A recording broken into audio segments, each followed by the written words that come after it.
Hello guys and welcome back to my channel. I hope you're all doing well. It's literally under when this video goes live. When the hell does this video go live? The 29th, which will be like a week and a half before my ultra. And I guess I wanted to just do a roundup as well in terms of like all the questions that I've been getting. I've been doing this, I've been training for 7 months for something so important, so special to me, and there's just kind of like a lot of things to touch on. So in terms of like how my mental health's been, how I found the training, like losing weight, losing muscle, things that I've had to deal with that I haven't really shared like as much of, and then obviously loads of the highs in terms of I can just go off and run a marathon, I can do this, I can do that, and there's just a lot to uncover. And we have hundreds and thousands of questions, not thousands maybe. I put this up this morning because I thought I'd answer some of your questions, but first things first, yes, I signed up for the 100k for breast cancer. I've chose to do it for breast cancer, a charity super close to my heart. I reached my donation amount that I set myself the target for, which is absolutely incredible. You can donate below if you wish to. Thank you so much if you do. I set myself the New Year's resolution of doing 100k in July, and it's literally so soon. I get really super like emotional still talking about it, like as I did. If you go back to the very first video I did, I was like ridiculously emotional about the whole topic and everything like that, because when I'm running sometimes I just get really emotional and I cry because I think about why I'm doing it, because some of the runs are so hard, like 40, 50, 60 k's, and I'm on my own for hours, and it's hard, like it's really tough. And I've not just been running, I've obviously been doing all my strength training. For me that has been the hardest part, not as in terms of being able to lift and run, it's seeing how, and I've not spoke about this yet so I'm going to just touch on it lightly, my physique and body has changed quite a lot. Now you probably wouldn't be able to tell, I've lost quite a lot of weight in the last month, purely because it was like peak week and I was running so much and trying to strength train and trying to eat over about 4,000 calories, which for me is just like a lot. It was making me feel physically sick. I just went through a really difficult phase and period, I guess, with like my anxiety and everything that I was doing, and that's not something I really talked about on Instagram. I was kind of just cracking on and getting it done because I've set myself this target and I want to achieve it. So I didn't end up doing as many YouTube videos, I guess, like specifically on the ultra. I was more so doing like all-round training, which included obviously all the running and the lifting that I was doing. Also, sorry if you can really hear birds because the birds are crazy. The ultra is an amazing, crazy thing to do. Like I'm really excited, but I also can't wait to do it because I guess I've missed kind of like the strength. I'm still strong, 100% still strong. It's the strength has gone, like in my legs. I can't squat because of my hips, and there's just certain things that I've missed that I used to do in terms of my strength training and building muscle, and I definitely still think I'm empowering women in what I do.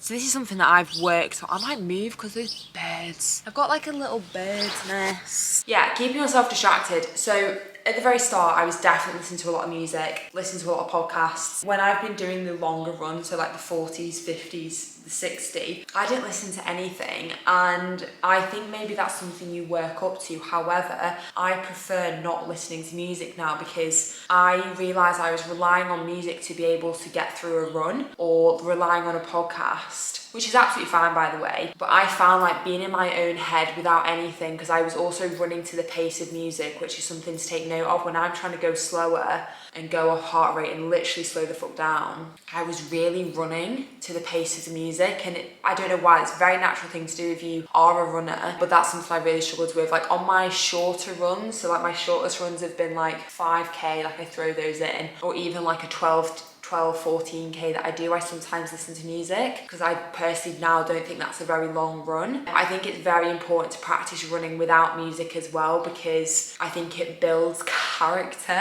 in terms of being able to be with your own thoughts for that amount of time. So I personally like just listening to what's going on. So I like listening to the birds, maybe not those ones right outside the house, but when I'm running, I kind of just try and take it all in. How are you managing the fueling during long runs? I struggle with this so much. This is really hard. I think the nutrition, the food side of things has been the hardest part for me, because it's something that I'd never done before. I'd never had to run with food or water or fuel myself in that way. It took a very long time, definitely still not 100%. Flapjacks, gels are the only things that seem to work for me, and cold potatoes. it's definitely a trial and error with like food and nutrition and hydration with what you're having. I had loads of advice from like other ultra runners in terms of what they were having. I tried and it just was not sitting well on my gut. I couldn't absorb the food, like I don't know what it was. So I think with that one, it's definitely trial and error and just keep practicing it. So I just like every long run I went on, I started to take my pack and just practice. The question that you write underneath is, do you stop and eat? So on anything above 30, so when I go to like 31 plus, I'll have a gel, a flapjack, a bar, water, everything like that. And I will stop running and eat a flapjack. I can run and have a gel at the same time. That doesn't bother me. It goes down quite easily. But I found over time that I was trying to run and eat at the same time and I couldn't swallow it. So I'm just like stop for like 30 seconds to a minute, eat, reassess and go. So the 60k that I did, I stopped 2 or 3 times, only for about 30 seconds to a minute because I didn't want to stop for long, but just so I could eat my bars, because otherwise it's like it sticks here. I think it's like dead sticky in my throat. But yeah, nutrition and running, spicy. Are you scared to run that far? I guess I don't think I'm scared. I think it's doing something that's completely unknown to me. I don't know how my body will react past 60k. So I've done 60k, that was my biggest run. Took 5 hours 45. My pace was 5:45, like it was probably way too fast for what I'm doing at the ultra. You don't know how your body's gonna react. I think that's like, I don't think that scares me. I think it's more exciting. Like I'm excited to see how far my mind and body can take me. Like I think I've only tapped into like 60% of like my capacity. Like even when I'm absolutely on the floor on some of those runs and I've cried, I've wanted to stop, you've literally shit yourself and it's just awful. I think that's 60% of my capacity. So I'm more so curious to see what it's like rather than scared. Will you be filming the whole thing? So I do have like camera guys. Cal's obviously coming, Ben, my sister, 2 of my best friends and their partners, and my mum and dad are all coming. So I've got the best support team. However, on the ultra I'm doing, you can't really get to me where the pit stops are. So it's definitely gonna be hard to film the whole thing. I've already decided that I'm not gonna get my phone out on film because I know I do it on all my training runs, on all my YouTube. I think it'll be so different when I'm in the 100k and racing, because when you're running like this with your phone and you're holding it, your heart rate spikes. It's very hard to get back into it. Getting your phones out of faff. I don't mind doing it on training. In the race, I just don't think I'm gonna film. Maybe at a few of the pit stops I will, but then the camera guys and Cal and Ben and everyone are gonna try and film as much as they can, because obviously I'd love to get some footage. How do you practice or train for both endurance and speed? I always seem to run, walk. So at the very start, I was still doing my intervals and tempo work. Like not long ago, I hit a 10k PB where I did 40 minutes 15. Like my pace was like 4 minutes, 2 seconds or something crazy. So my speed was there because I think my aerobic capacity, my heart rate is so good now because that's what I've been practicing. The speed work kind of just came with it. I stopped doing speed work, I stopped doing intervals because at the end of the day, I really don't need to be training for speed at the moment. I'm gonna do that after my ultra because it's something that I absolutely love and I really enjoy it. But I also can't do as much speed now because my hips, it's just too delicate. They're just not 100%. They never have been since I was about 14. So the speed work stopped for me. You can definitely still do both. What I say to you is obviously have your tempo runs and your interval runs in your training, and then also have a longer run just going off heart rate. So going off your aerobic capacity, building it up, because what you'll find is if you do improve your aerobic capacity, your overall heart rate for those runs is gonna be a lot lower, which means you can essentially go for longer. That's one of the things that, to be fair, my heart rate, hats off to it has been really phenomenal. My heart rate's been as low as like 130 for like 15-16k runs, sits at about 145 150 average, which is just like spot on for me. Which running vest you use? I have 3 different ones that I've actually used. For shorter runs where I don't need any food or water, I just have a free train vest and it holds my phone and my keys. I then had a Solomon pack which holds water and bars, but it wasn't that big in terms of the bit on the back. And I now have a Harrier one, which is what I'm going to use for my ultra because it has like a kind of like a rucksack on the back. I'll insert stuff and it has pockets, but like it's a very full on like Fawn Ultra, and it's heavy. I've been practicing running with like the weight of it, because you have so much, oh my god, so much shit that I'm gonna have to take on this Ultra, and it all goes in the back and on the sides and things like that as well. But yeah, those are the 3 that I use. Are you feeling ready? This is so amazing. You are true motivation, best YouTuber. Thank you so much. I think I am feeling ready. I don't know why every time I talk about it, I get like tears in my eyes. I think because I have worked so hard for this. I don't think people, I know obviously I show it on Instagram and I show it on YouTube. It has been like, why do I get so emotional? It has just been really tough training. Wow, what is going on? I do feel ready. No, I do feel ready. I've been training since January, so it'll be like 6 or 7 months, and it's just, I think it's going to be like a massive high, and then it's going to be like, oh my god, it's done. I've raised a lot of money for charity, which is the main point that I'm doing it. Obviously I'm doing it for a physical challenge for myself, but I'm also doing it for like a bigger cause. I feel very motivated to do it. God, there's been times where it's just not been okay. There's been so many, God.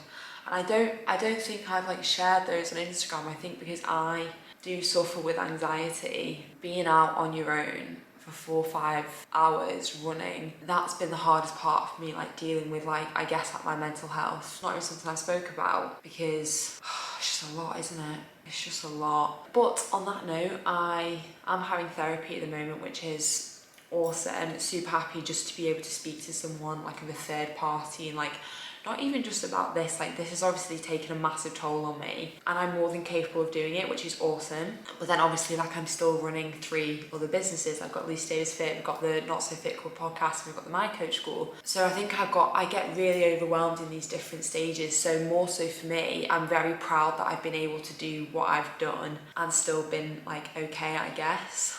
Wow, that's really just cried a lot there. How have your feet managed to handle everything? Well, not lie to you, I lost a toenail in Anglesey. So when I first started, I definitely didn't understand how to look after my feet as much. I lost a toenail quite quickly. It has actually grown back now. Yay. Because it was like the socks, I wasn't wearing correct socks, I wasn't doing anything, I was tying my shoes in the wrong way. It's all these things you learn, like absolute learning curves. But the best thing that's ever happened to me is the Indingy toe socks. So they are literally toe socks that you put on and it stops rubbing, stops blisters. So after my 60k, I didn't have a single blister. The toenail fell off because it's been falling off for about 5 months, and it kind of just like I don't know what happened to it. It just needed to come off eventually. And unfortunately, that is a sad situation that has happened with the feet. But apart from that, I'm absolutely fine. The thing that is hardest for me is definitely like my ankle, Achilles, foot pain, which is why I have physio. I've got 3 more physio rounds until my Ultra, and it'll be definitely just working on my calves and my Achilles, because my legs are all right. Because I'm quite muscly, I do get sore when I run because I'm carrying quite a lot of muscle, so I end up shrugging a bit sometimes, especially when I'm anxious. I run like this, so my back gets really sore. So I've just been really vigilant with mobility, my stretching, physio, everything like that, and I do think it has helped. Obviously I was doing my rehab like every day for a very long time, which also really helped. Will you keep running after you've completed the Ultra? Yeah, 100%. I love running. I absolutely love it. Like I said though, I'm just going to slash the distance in like half. Doing 80, 90k weeks, well, last week I'm tapering down now, but I was hitting 80, 90k weeks. I don't want to be doing that. 40, 50k weeks, stunning. I just chilled. Can't wait. Can't wait. Why are you doing this? Great question.